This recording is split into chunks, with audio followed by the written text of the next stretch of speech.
All right, welcome back. Last night, we told you about one of Central State Hospital's disappearing places, the Green Building. Once a dorm for thousands of patients on campus, now falling apart. Tonight, we visit another building on campus the state plans on demolishing. Jessica Cha joins us in studio to tell us more about the Jones Building.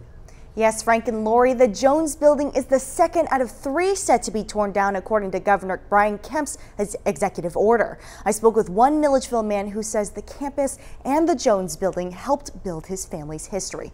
We take a closer look at the Jones Building. The wind in the tall grass and the birds are the only sounds coming from the Jones Building. But you could hear babies crying here once. So I was born right up there in the hospital. The Jones Building, named after Central State Hospital's 5th superintendent, Dr. Lodrick Jones, opened in 1929. Marshall Berry says it was the area's only hospital till 1957, when the Baldwin County Hospital was built. The mental, the physical, all of that was attended here in the Jones Building. It's also the place that built the Berries. My grandmother, she run what was called the Smith-Berry Hotel. She housed the relatives of patients that were in the Jones Building.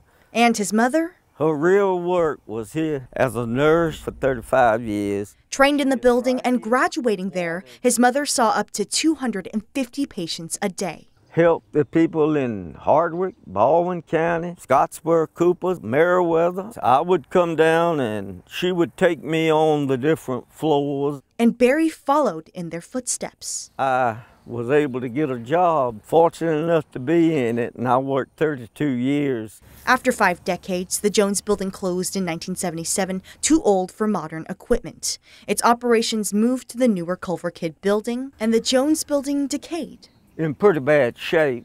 In July, Governor Brian Kemp signed an order to tear down several buildings at Central State, including the Jones Building, the Walker, and the Green Building. You know, a place that cares for people's sickness and well-being. We have lost a significant part of our history. And his own history. A part of me is disappearing. In Milledgeville, Jessica Cha, 13 WMAZ News. Now, Monday, I spoke with the State Department of Behavioral Health and Developmental Disabilities, who owns the buildings. They said their next step is to talk to the Georgia Department of Community Affairs Historic Preservation Division as required by the governor's orders. The Historic Preservation can make a recommendation on whether the building should be demolished, but the decision is still up to the agency that owns it. Back to you guys. Thank you, Jessica. Berry says the Green Building space was repurposed in the 90s as a head start for Baldwin County schools. He says the Jones Building can still have another use, and he's already written to the state about that. If you'd like to read more about the buildings and the Facebook community that provided many of the photos in Jessica's story, you can head over to 13WMAZ.com and read the article. You have to remember that at the time they used these procedures, they were state-of-the-art. And continuing our series with the Central State Building's experimental treatments, electroshock therapy, patients at Central State Hospital sometimes endured painful procedures.